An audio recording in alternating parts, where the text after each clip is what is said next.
Okay, so what we're going to do now is we're going to create some shapes. We're going to create a shape with a stroke, a shape with a fill, and a shape with a stroke and a fill.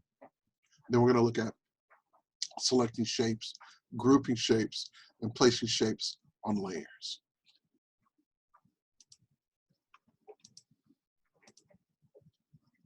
So here we are in Illustrator. I'm going to delete this shape, grab my black selection tool, select it, hit the delete key. And I can set the parameters of the shape first and then create the shape, or set it afterwards.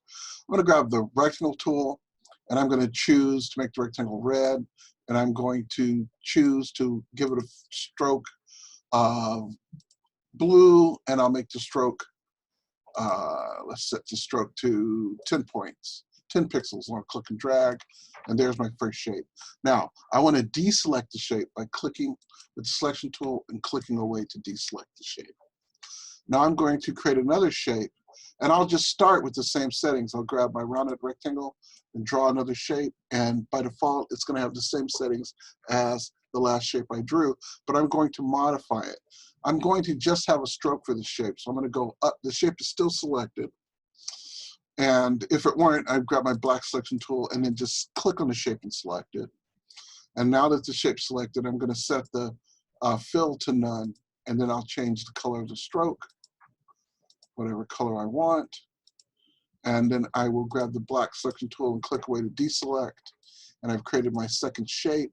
I'm going to draw the next shape. I'll draw a circle. It's going to have the properties of the last shape I drew, but I can modify it. The shape is selected. I'm going to go up to the fill, and I'm going to choose a fill color. Then I'm going to go up to the stroke, and I'm going to set the stroke to none. And then I'm going to click away and deselect. And what I've done is I've created 3 shapes, one with a fill and a stroke, one with just a stroke, and one with just a fill. Now, let's look at the shape with just the stroke. Right now, this shape is empty inside, and I'm going to click and move it over the other shape, and you can see through it. And the idea here is that when you draw shapes in Illustrator, each shape stacks on top of the last shape you drew. If I grab this circle here and drag it, you'll see that it's sitting on top of that shape as well. And so each time you draw a shape, it's sitting, stacking on top of the last shape you drew. Now, right now, this shape is transparent. If I click on this shape and I go up to fill and I set the fill to white, you'll see that it is opaque. So one of the things I want you to understand is the difference between white and a shape truly being opaque or transparent. I'm going to select that. I'm going to make it transparent again. Now, also, I want you to understand the idea of how these shapes are overlapping. They're overlapping in the order in which they were created. Now, we're going to come back to that in a second. Let's look at selecting these shapes. So one, with my black selection tool, I can trap select all 3 of the shapes. Or I can hold down the shift key and by shift clicking, select each of these shapes. Now, right now, they're joined together, but as soon as I click away, they're no longer joined.